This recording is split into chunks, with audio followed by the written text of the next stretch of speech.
Maligayang pagbisita at pagbabalik po sa ating munting channel. Narito na po, ang karugtong ng ating istorya. Ika-444 na kabanata, isang alitan laban sa pamilyang Thornton. Mga insekto lang kayo. Anong karapatan ninyong maliitin ako? Galit na sabi ni Alex, bago siya tumalikod at umalis. Mabilis siyang sinundan ni Heidi, bagay na ikinagulat ni Celia. Inakala niyang matatakot si Heidi sa marahas na ugali ni Alex. Ngunit ang hindi niya nauunawaan ay pareho silang mandirigman ni na Alex at Heidi. Kilalang kilala ni Heidi ang ugali at init ng ulo ni Alex. Nakahandusay si Gavin sa sahig walang malay, habang nakatitig naman si Ash kay Alex na papalayo, hawak ang nabali niyang kanang braso, at pilit na tumatawag gamit ang isa pang kamay. Si Ash ito, sabi niya nang may sumagot sa kabilang linya.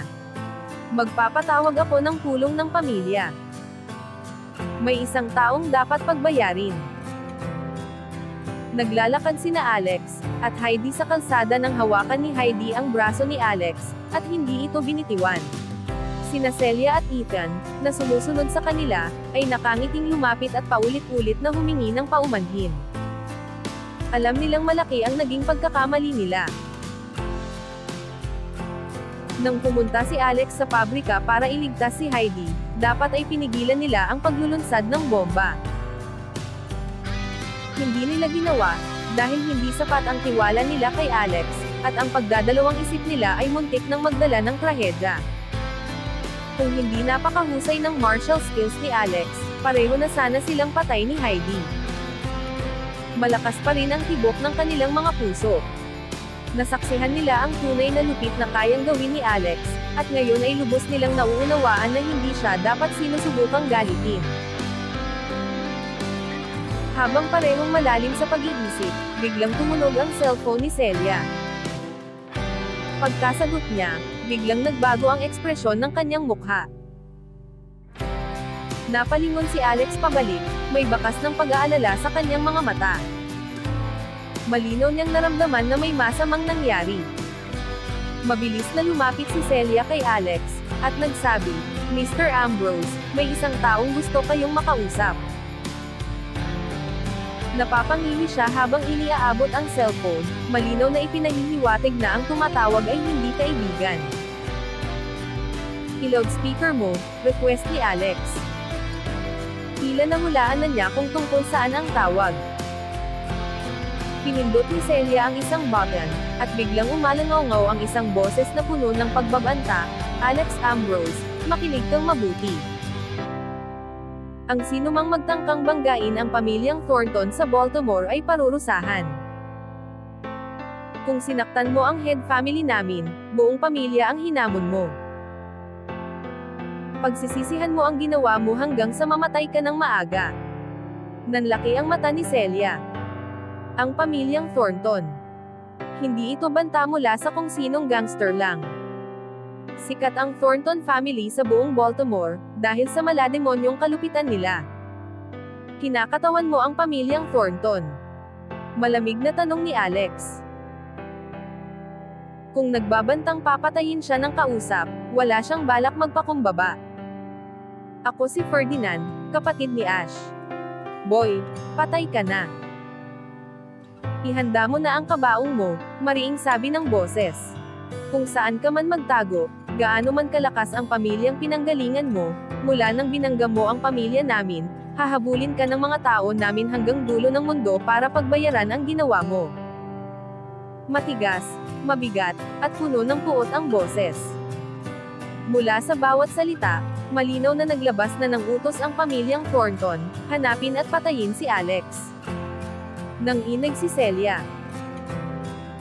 Si Alex naman ay tumawa, sige, subukan ninyong hanapin ako, hamon niya.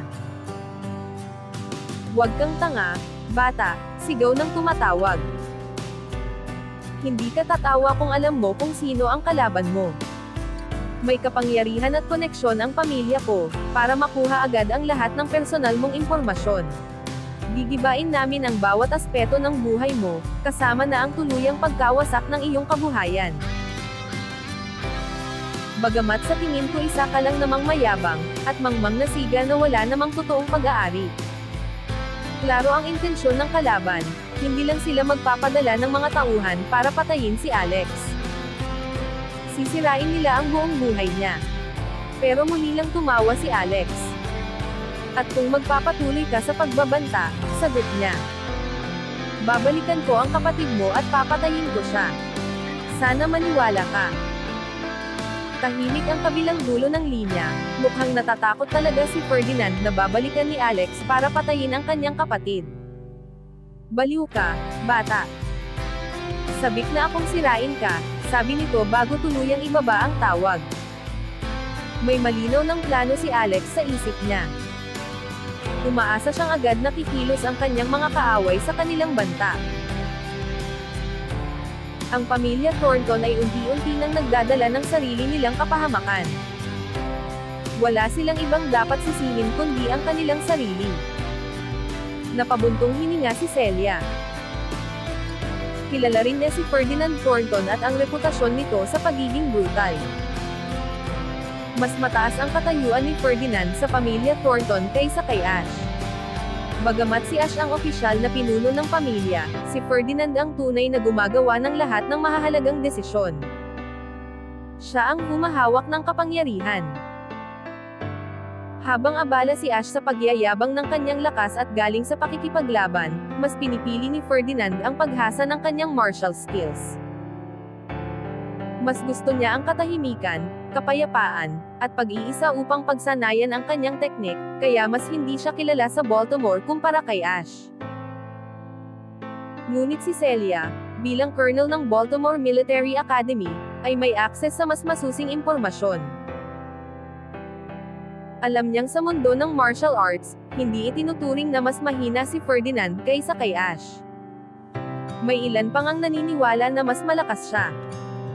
Kung nakikialam na si Ferdinand, malinaw na napakahalaga ng sitwasyon para sa pamilya Thornton, at ngayong buong pamilya, kasama si Ferdinand, ay naglalayong pabagsakin si Alex, hindi makita ni Celia ang anumang paraan para makatakas siya.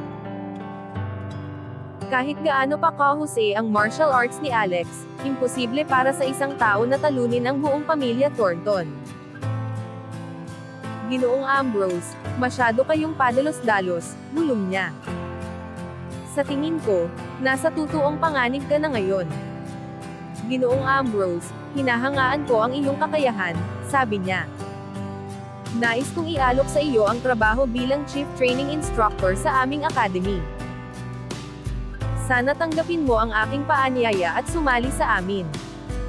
Naramdaman ni Celia na parang nakakita siya ng paraan para maresolba ang dalawang problema ng sabay. Ang kasalukuyang chief instructor ay inilipat na, at naniniwala si Celia na si Alex ang perpektong kapalit. Malinaw na kailangan ng academy ng isang malakas na punong instructor, at hindi lamang dahil sa pambihirang reputasyon at kahusayan ni Alex sa martial arts, matapang din siya sa labanan. Bukod dito, maaaring pag-isipan ng pamilya Thornton bago atakihin ang chief training instructor ng akademya. Tiyak din si Celia na pahihintunutan ng pinuno ng akademya si Alex. Tumingin si Alex kay Celia ng may pasasalamat, ngunit sumagot, pasensya na, pero hindi ako interesado. Hindi nagulat si Celia. Inaasahan na niyang tatanggihan ni Alex ang alok. Ngunit determinado siyang ipagpatuloy ang kanyang panghihikayat. Sigurado siya na sa huli, matatanggap din ni Alex ang trabaho.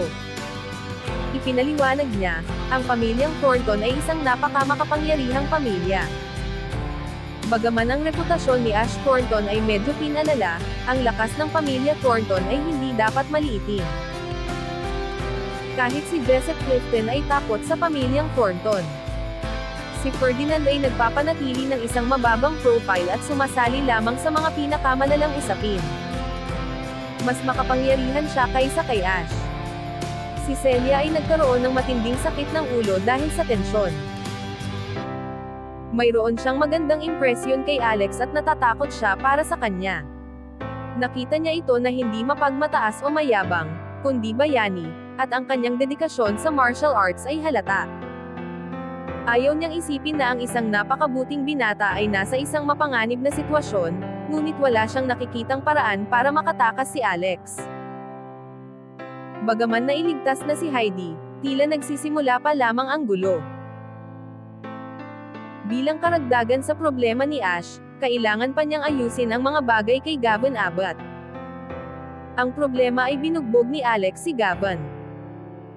Bagaman ang sinabi ni Gavin kay Alex ay hindi mapapatawad, at nagkamali siya sa kanyang trabaho, isa pa rin siyang mahalagang miyembro ng kanilang ahensya.